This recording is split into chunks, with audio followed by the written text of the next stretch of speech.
आज के लेक्चर में फिर से आपका बहुत बहुत स्वागत है। आज हम अपने चैप्टर इलेक्ट्रोस्टैटिक्स के अंतर्गत एप्लीकेशंस ऑफ गॉसेस लॉ में जो एग्जांपल लेने वाले हैं वो है कि इलेक्ट्रिक फील्ड में किसी भी पॉइंट पर किसी एक समान सीधे आवेशित चालक के कारण कितना वैद्युत क्षेत्र होता है, मतलब electric field intensity due to a uniform straight charge conductor. Okay, तो for this we have consider this line straight conductor. ये एक स्टेट कंडक्टर है जो कि पॉजिटिवली चार्ज है। ये अनंत लंबाई का भी हो सकता है, लेकिन हमने यहाँ पे इसको एल लंबाई का लिया है। As per the requirement L can be taken as infinite. तो हम इनफाइनाइट का तो कैलकुलेट नहीं कर सकते हैं, इसलिए हमें एक निश्चित लंबाई एल को कंसीडर करना पड़ेगा। तो इसके लिए हमने, आप ये देख रहे हैं, this is the A B rod, यानी इस अनंत लंबाई के अंदर का एक सेगमेंट हमने ले लिया है। यानी कि ये रॉड आपकी बाहर भी हो सकती है, इधर भी हो सकती है, ठीक है। लेकिन इस अनंत लंबाई के चालक तार में से हमने एक छोटा सा पोर्शन ए बी कंसीडर कर लिया है, जहाँ पर ए बी की लंबाई जो है वो एल लंबाई है, ठीक है। अब इस कंडक्टर के द्वारा हमें इससे आर दूरी पर स्थित किसी भी बिंदु पर हमें क्या निकालना है, इलेक्ट्रिक फील्ड इंटेंसिटी निकालनी है। तो अब इलेक्ट्रिक फील्ड इंटेंसिटी निकालने के लिए हमने सपोज कर लिया कि इससे आर दूरी पर ये पॉइंट प्रेजेंट है। यहाँ पे अपोजिट डायरेक्शन में देखेंगे तो हम देखेंगे इससे आर दूरी पर ये इधर प्रेजेंट है। इस प्लेन के ऊपर देखेंगे तो इधर भी आर दूरी पर होगा, नीचे भी आर दूरी पर होगा। तो आप इमेजिन करिए कि इस आर दूरी पर स्थित सभी पॉइंट्स को जब हम लोकेट करेंगे तो एक प्लेन में क्या बनेगा, आप देखिए एक सर्कल बन रहा है, या एक तरह से अगर ये फील्ड होगा तो क्या बनेगा, एक डिस्क बनेगा। अब ये डिस्क को आप एक के ऊपर एक डिस्क को अरेंज करते चले जाइए तो ये क्या बन जाएगा, एक बेलन के आकार का बन जाएगा, एक सिलेंडर बन जाएगा, ठीक है। यानी कि अगर हम इसको माने तो के एल एम एन, ये के एल एम एन क्या होगा, आपका एक सिलेंडर होगा। You can imagine that this will be like this.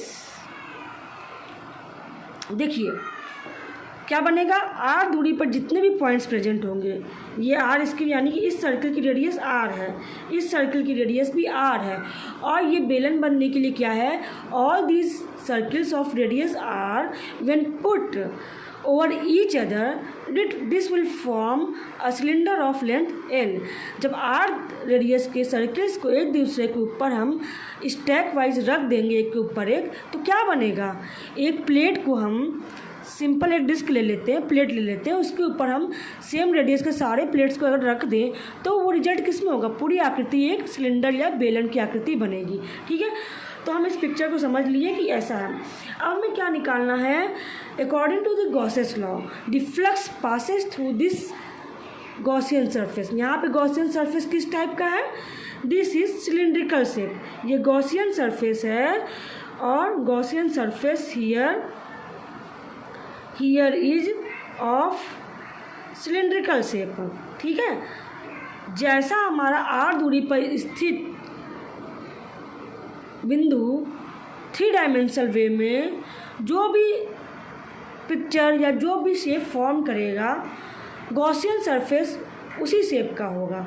जब हम पॉइंट चार्ट से आर दूरी पर स्थित बिंदु का निकाल रहे थे, जैसे पिछले लेक्चर में किया था, तो वहाँ पे गॉसियन सरफेस स्फेरिकल नेचर का था। लेकिन अगर हम एक लाइन चार्ज कंडक्टर है, इससे आर दूरी पर अगर हम किसी सरफेस की कल्पना करेंगे 3 डायमेंशनल वे में, तो एक सिलेंडर बनेगा। एक छोटी सी, केवल हम अगर इतना कंसीडर करेंगे तब क्या होगा, तब केवल एक सर्किल बनेगा। लेकिन इसी को हम ओवरऑल यहाँ से यहाँ तक पूरे रॉड के लॉन्ग कैरी ऑन करेंगे तो इसके द्वारा, तो इसके चारों तरफ एक सर्किल बन रहा है, ठीक है। आर दूरी पर इससे सर्किल बनेगा। इसी तरीके से कई सारे को अगर एक के ऊपर एक मान लें तो सारे सर्कल्स मिलके हम फिर से कह रहे हैं कि सिलेंडर ही बनेगा। इस बात को आप अच्छी तरह से दिमाग में बैठा लीजिए कि क्यों सिलेंडर बन रहा है, ठीक है।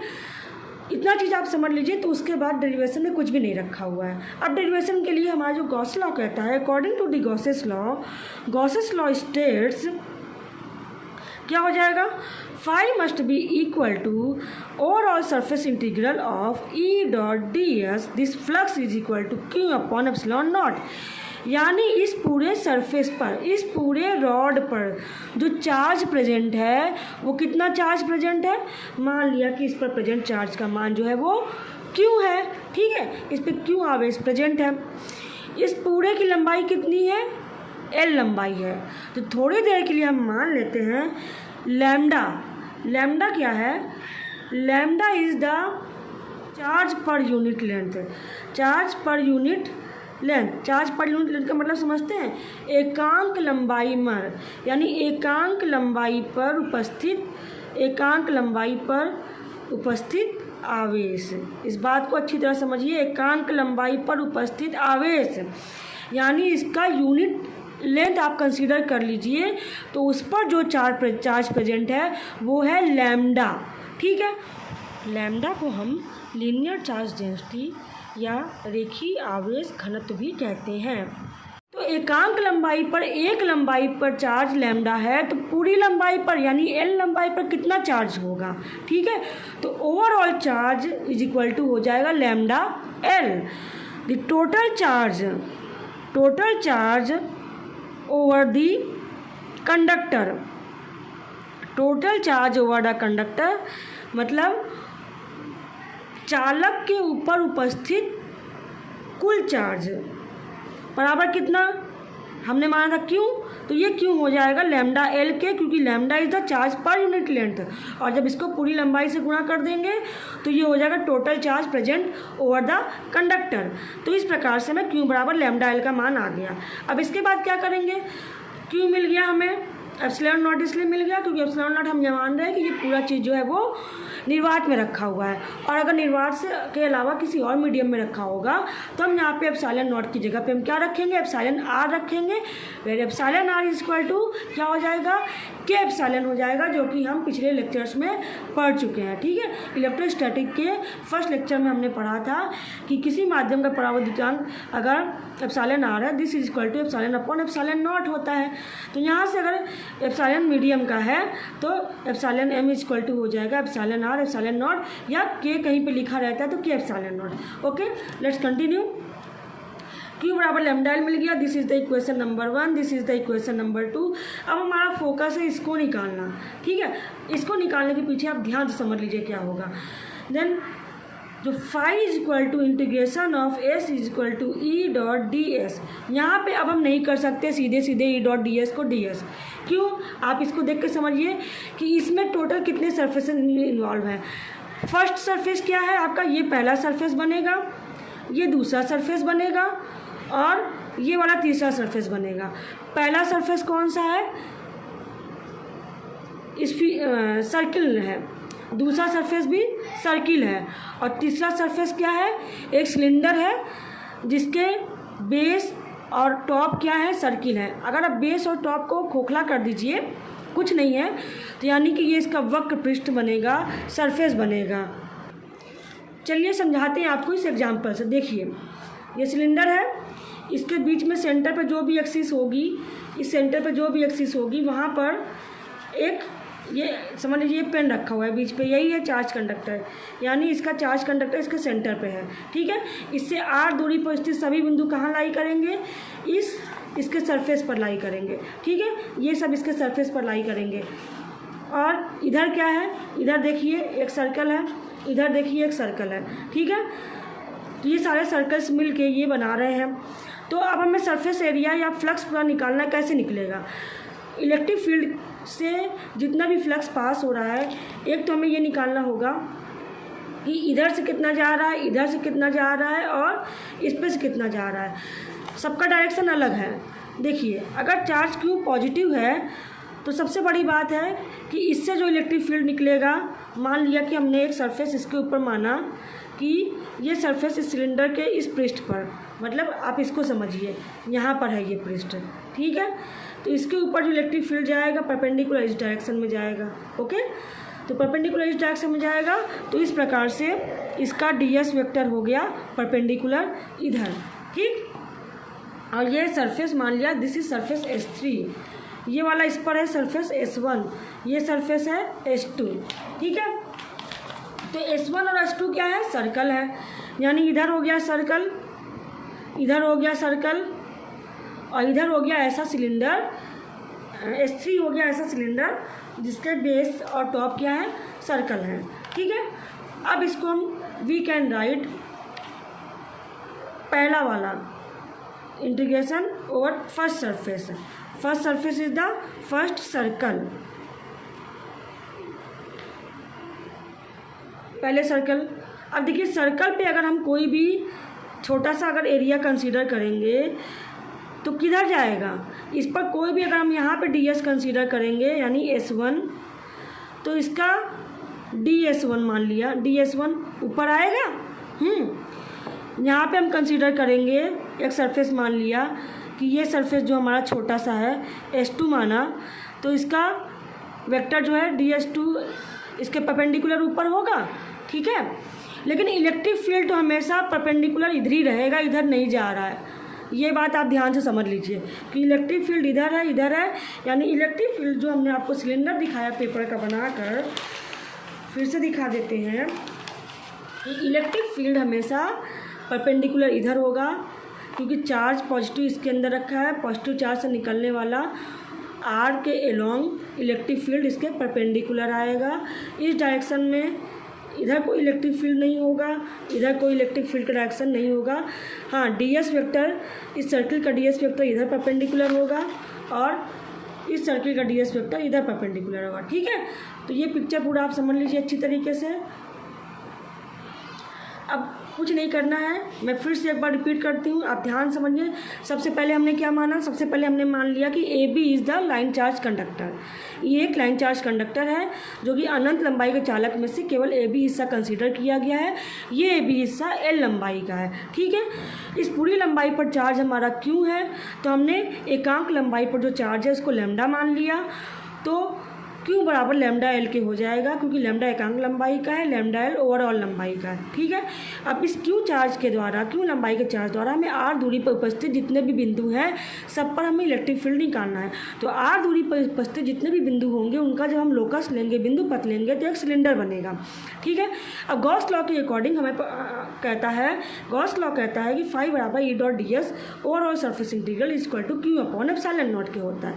तो अब E डॉट ds निकालने के लिए जितने भी सरफेसेस होंगे हमें हर सरफेस से कितना इलेक्ट्रिक फ्लक्स पास हो रहा है वो निकालना है। तो हमारे पास 3 सरफेसेस हैं, एक ये सरफेस हो गया, दूसरा ये सरफेस हो गया और तीसरा ये कर्व सरफेस है, वक्र सरफेस ये वाला हो गया, ठीक है।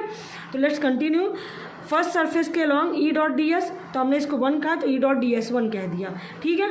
सेकेंड सरफेस के along E dot ds2 plus third surface के along surface integral E dot ds3, ठीक। अब इनको और इनको आप समझ लीजिए क्या होगा, E डॉट ds1 और E डॉट ds2, इनके इसमें for the first and second surface, first and second surface के लिए क्या होगा, इलेक्ट्रिक फील्ड और ds, E ds1 and ds2, इन सब के बीच का एंगल कितना है, 90 है। अब देखिए इलेक्ट्रिक फील्ड इधर है, ठीक है, इस पर जो इलेक्ट्रिक फील्ड का डायरेक्शन होगा इधर है, इलेक्ट्रिक फील्ड इधर है, इसका ds1 इधर है, तो इनके बीच का एंगल 90 होगा। इसी तरह इधर देखिए इलेक्ट्रिक फील्ड ऊपर, यानी किसी भी जगह पे आप देखेंगे पूरे कर्व में चाहे जहाँ देखेंगे इलेक्ट्रिक फील्ड चारों तरफ है। ओवरऑल अगर आप देखिए मिलाकर इसका कर्व लेंगे तो इलेक्ट्रिक फील्ड इधर हुआ, इधर हुआ, इधर है, इधर है, इधर है। ओवरऑल इलेक्ट्रिक फील्ड इस तरीके से आपको दिखाई देगा कि इलेक्ट्रिक फील्ड चारों तरफ इस प्रकार से है, each and every point over the curve surface of the cylinder, her point पर इलेक्ट्रिक फील्ड ऐसे है, ठीक है। तो इस तरह से आप समझ सकते हैं जब इसके चारों तरफ इलेक्ट्रिक फील्ड ऐसे है और इस पे एरिया वेक्टर इसके पैरेलल है, ठीक है, एरिया वेक्टर इसके ऊपर है और इलेक्ट्रिक फील्ड ऐसे है, तो क्या हो गया, दोनों 90 डिग्री पे होंगे।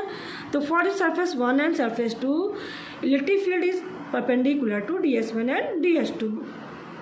तो दोनों ही केस में E dot ds1 and E dot ds2 क्या आएंगे, E dot ds1 is equal to E dot ds2 is equal to क्या हो जाएगा, 0। क्यों, क्योंकि E dot ds is equal to E ds cos theta, यहाँ पे कॉस 90 है, तो cos 90 जीरो होगा, तो ई डॉट डी एस भी जीरो होगा। ठीक है, तो this is zero for both EDS1 and EDS2। तो this is equal to zero and this is equal to zero, we left with only this term. तो ये आ गया integral of 3 E dot DS3। अब कुछ नहीं है, इस बस आपको ये पिक्चर समझानी थी, यही है इंपॉर्टेंट। इसके बाद डेरिवेशन में कुछ भी नहीं रखा है। Q इक्वल टू लैम्डा लेंगे, E डॉट डी एस को एक्सपेंड करेंगे और E डॉट डी एस को एक्सपेंड करेंगे तो ओवरऑल 3 सरफेस पे करेंगे। सर्किल वाले जो दोनों सरफेस है वहाँ पे E dot d S zero हो जाएगा, केवल ये पॉइंट बचेगा। इस पॉइंट को हम आगे कंटिन्यू करते हैं, देखिए क्या आता है। This is equal to E dot d s 3। अब यहाँ पे देखिए E डॉट डी एस 3 क्या होगा, E एंड DS3। यहाँ का जो DS3 है दिस इज आर पैरेलल है, मतलब इनके बीच का एंगल जो है वो एंगल जीरो हो गया, एंगल जीरो। तो this implies E dot DS3 is equal to क्या हो जाएगा, दिस इज इक्वल टू हो जाएगा EDS3, वेक्टर नहीं रहेगा इसके ऊपर। ठीक है, EDS3 हो गया। आप चाहें तो मैं इसको हम फिर से लिख सकते हैं, इसको लिख लिया EDS3 cos 0, this is equal to E को बाहर ले लेंगे, ये हमारा हो गया थर्ड पे 3 DS3 cos 0 का मान 1 होता है। अब ओवरऑल DS3 कितना है, this is equal to 0 to 2 pi RL। अब आप सोचिए कि किसी भी सिलेंडर का वक्र पृष्ठ कितना होता है, 2 पाई RL होता है, 2 पाई RH होता है। यहाँ पे हाइट की जगह पे L है तो 2 पाई RL हो गया। यानी कि इस DS की चारों तरफ ओवरऑल किसी भी सिलेंडर में कहीं पे भी पाए जाने की जो प्रोबेबिलिटी है वो कहीं भी पाया जा सकता है। यानी कि DS3 can very from 0 to 2 pi RL। तो lower limit 0, upper limit 2 pi RL हो जाएगा और DS3 only represent the third surface हो गया। It is my consideration in any book. हो सकता है कि आप लोग को DS ही लिखा मिले, DS लिखा होगा पहले पे, दूसरे पे, तीसरे पे, तो समझ जाने पे आप कुछ भी यूज़ कर सकते हैं। तो इनका पूरा इंटीग्रल करेंगे तो क्या आएगा, E ब्रैकेट में हो गया S3 मतलब सरफेस ऑफ 2 पाई RL लगाएंगे। S3 क्या है, थर्ड सरफेस है, S3 is the third surface. Okay, तो यहाँ से फिर क्या हो गया, वैल्यू रख देंगे। S3 का मान रखें 2 पाई RL माइनस 0 और इधर आ गया 5 और यही 5 किसके बराबर था, इक्वेशन नंबर 1 से, this is equal to Q upon epsilon naught. तो हम इसे लिख सकते हैं Q अपॉन एप्सिलॉन नॉट। इन दोनों को इक्वल करेंगे, सॉल्व करेंगे, देखिए आगे क्या आता है। आगे सॉल्व करने पे आएगा E is equal to Q upon epsilon naught into 1 upon 2 pi RL। This is equal to, अब यहाँ पे Q का मान क्या आया था, इक्वेशन नंबर 2 से लैम्डा L, यहाँ पर रख देंगे lambda L upon epsilon not 2 pi RL। ठीक है, तो यहाँ से क्या क्या कैंसिल हो गया, L से L लंबाई कैंसिल हो गया, आया क्या हमारा, आएगा this is equal to 1 upon 2 pi epsilon naught lambda upon L। ठीक है, लैम्डा अपॉन L। तो ये हो गया electric field, sorry L cancel हो जाएगा, केवल R बचेगा, लैम्डा अपॉन R। ये हो गया हमारा स्केलर फॉर्म में। वेक्टर फॉर्म में निकालेंगे तो क्या आएगा, if we write in vector form then we can write E is equal to 1 upon 2 pi epsilon naught lambda upon R और R का कैप। R कैप का डायरेक्शन क्या हो जाएगा, from the line AB towards electric field. ठीक है, तो इस प्रकार से ये आ गया इलेक्ट्रिक फील्ड का मान कि किसी भी लाइन चार्ज के द्वारा इलेक्ट्रिक फील्ड का मान R दूरी पर स्थित किसी बिंदु पर कितना होता है, जहाँ पर लैम्डा क्या है, lambda is the charge per unit length of the conductor. Okay बच्चों, थैंक यू वेरी मच।